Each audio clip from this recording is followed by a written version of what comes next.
One of the reasons that we named the festival the Kuumba Festival, because Kuumba means creativity in Kiswahili, and we wanted to do that. We wanted to just show and see the creativity of the African American community. I think we're only going to do it one more time. I'm really sorry, but didn't you think about using birth control? No, we just didn't plan on doing anything. I think you need to talk to Lee about this. Yeah, I'm gonna go look for him.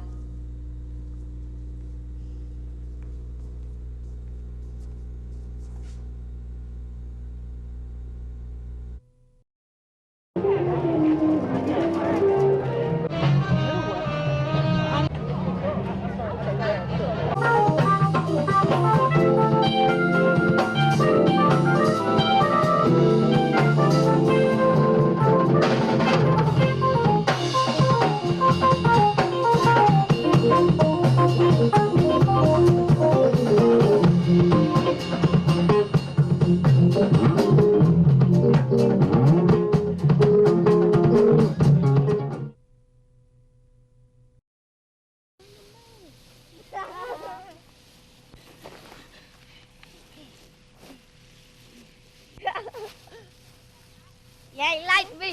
You try to come over about. I'm gonna be on the news. Hey! Oh, please don't bust. Can't pick up legs. Not the way.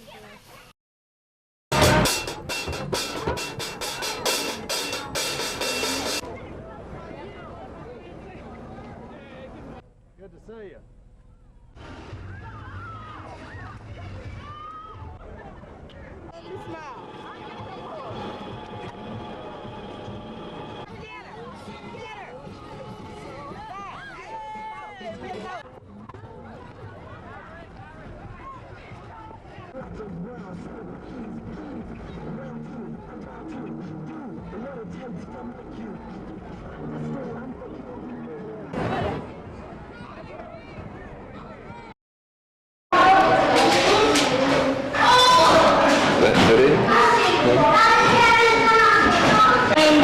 Okay, Ashley, what is this? What? My kitty cat. My kitty cat. Everybody look on the card. Lakita, turn around. Look on the card.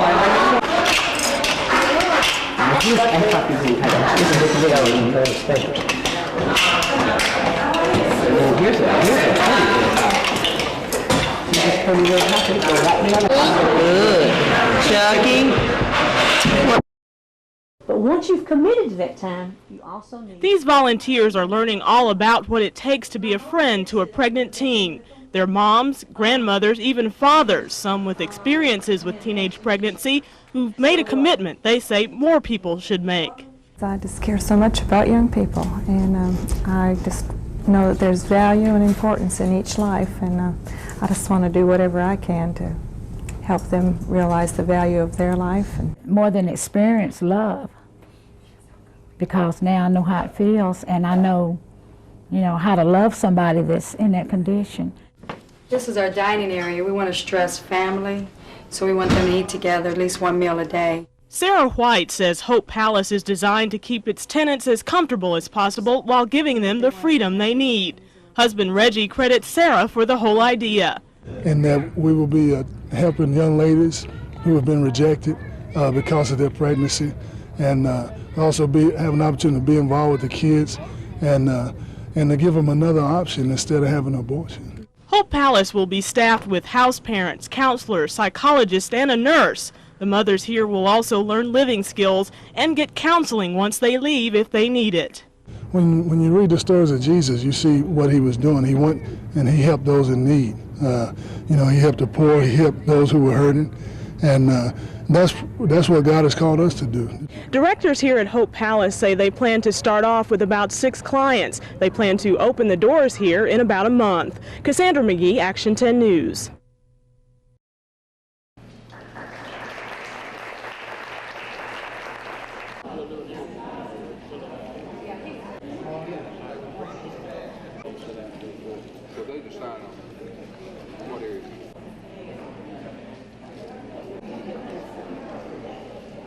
good behavior, willing to help out around, and always the person you can go to and ask them to do something for you, and they do it.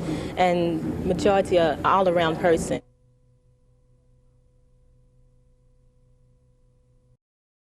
Also, not only also include academics, but they include, and this is your granddaughter also, right? Lucy Johnson just want to come back from the committee, and this is and Lucy's a student at mine. Felicia, that's to you. Thank you very much.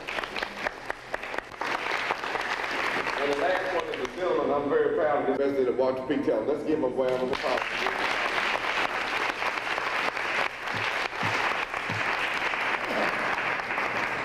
And I'd just like to say, Walter P. and the community club here in Walter Keller, we can hear the two youngsters here that's receiving.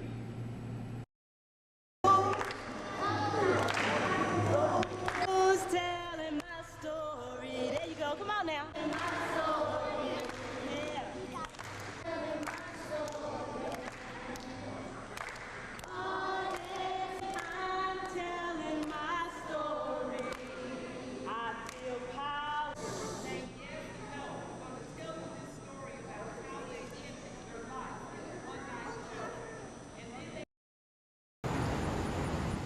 The city of Knoxville, TVA, and the Mechanicsville community recruited Dr. Smith to come here in 1988, just after he graduated from Meharry Medical School. There were several city officials and other folks who felt like they could have Knoxville designated as a health manpower shortage area, and in effect I could, by opening my office here and staying a certain period of time, repay my whole debt to the government. The way this works is Dr. Smith practices medicine in an area that needs a physician, and the work he does is considered repayment for his government loan for medical school. Last November, Mechanicsville was designated a health manpower shortage area by the federal government, but not a high priority area. Because Mechanicsville is not designated high priority, it's like all the work he's done here is for nothing. The government took me to court in November of '89 and won a settlement against me for $412,000 for repayment of my education. Dr. Smith says he has a patient load of nearly 3,000 people. News of his coming departure has left most of them devastated.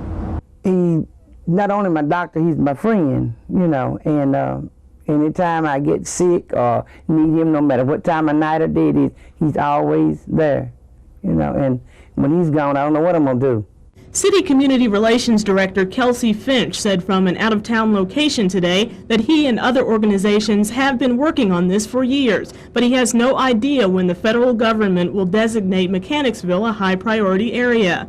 When questioned on where the feds are on this, a spokesman for Congressman Jimmy Duncan says the application submitted by Finch was incomplete. The application didn't meet the requirements to be granted high priority status. The spokesman says it's now too late for the application to be approved in this year's cycle.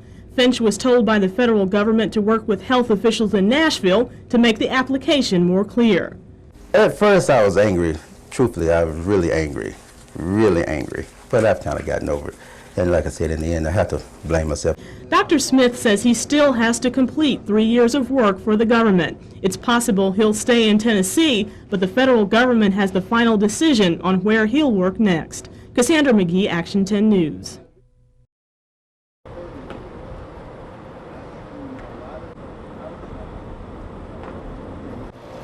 Running in the hallways, find out about 50 years ago, what were the... It was just laying there with nobody having the maybe the knowledge or the time or the ability to just really go forward and to see that it came to pass. But having the marker here now says to everybody, this is your heritage. This is what you have.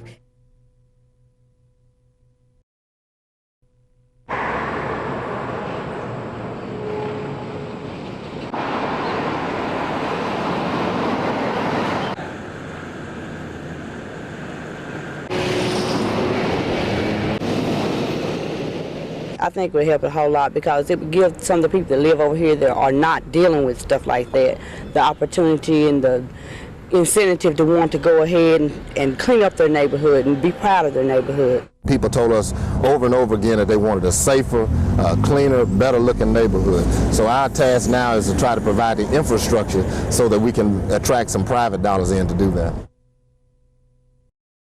In recent years, university administrators across the country have been concerned about a frightening trend. Black women are opting for college, but black men are not. You read and you see all the time of the disturbing news about black males and where they're going. Where are they if they're not in school? But Jones and other administrators are pleased with the latest numbers at UT. More black men and women are coming to the Knoxville campus, about 1,300 this fall, an increase of 2% over last year. And sophomore Anthony Montgomery says he thinks more black men his age are now thinking about higher education. It seems they're more concerned about their future and how the world's going to turn out and what they can do towards it. Montgomery was part of the largest black freshman class ever at UT. This year, the numbers are down slightly, but still the second highest in school history. And there is no better way to get rid of racial stereotypes than to sit down and work in the classroom or laboratory in a problem session with a student who comes from a different race or a different ethnic background than you do. UT officials are pleased with the numbers on black students, but not on black faculty. Of the 36 new faculty members, only one is black. Through retirements and other job opportunities, UT lost 5 black teachers from last year. We want to have a robust representation of women and minorities on our faculty to serve as role models. Quinn says it's difficult to find minority applicants, and UT must compete with other schools that can offer higher salaries. But it would enhance our effort if the numbers of those faculty who would be black would be increased. But Jones stresses he believes students will get a good education at UT regardless of the skin color of their teacher. Still, UT officials say the recruitment of more black teachers and students for next year is already underway. Chuck Denny, Action 10 News Today.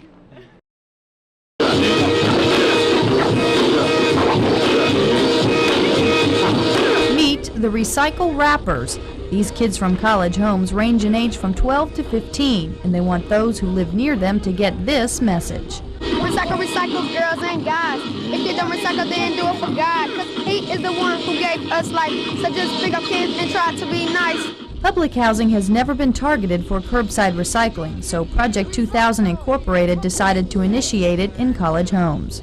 It's in college homes now, but we will be responsible for bringing recycling to all public housing in the city of Knoxville. Only 30 homes took part in the pilot program here, but next weekend the other 200 residents of college homes will be introduced to recycling at an education fair. Recycling won't be mandatory, but it will be an option. Just ask the Recycle Rappers. Recycle! You think it's hard to do, but it can be easy for you. Just pick up a can and throw it in the bag on the double. It helps keep you out of trouble. Yeah, some people may think recycling is funny, but I'll make a little money. Paper cans, bottles too. Don't be stupid and don't be a fool. I got this little rap and I got this little rhyme. Trying to help out and trying to make y'all fine. Literally, you'll go to jail. If you don't suck, you'll go to hell. So pick up cans, don't throw it down. If you don't do it, your mind go around. Boys and girls, you want to buy your own clothes, get off your butts and go recycle. Go get a part and go get a bag. Fill the bag up with some cans. It's easy as count 2, 1, 2, 3. I'm saying your ABCs. I'm out of here. 2003. In Mechanicsville, Patricia McGeever, Action 10 News Night Beat.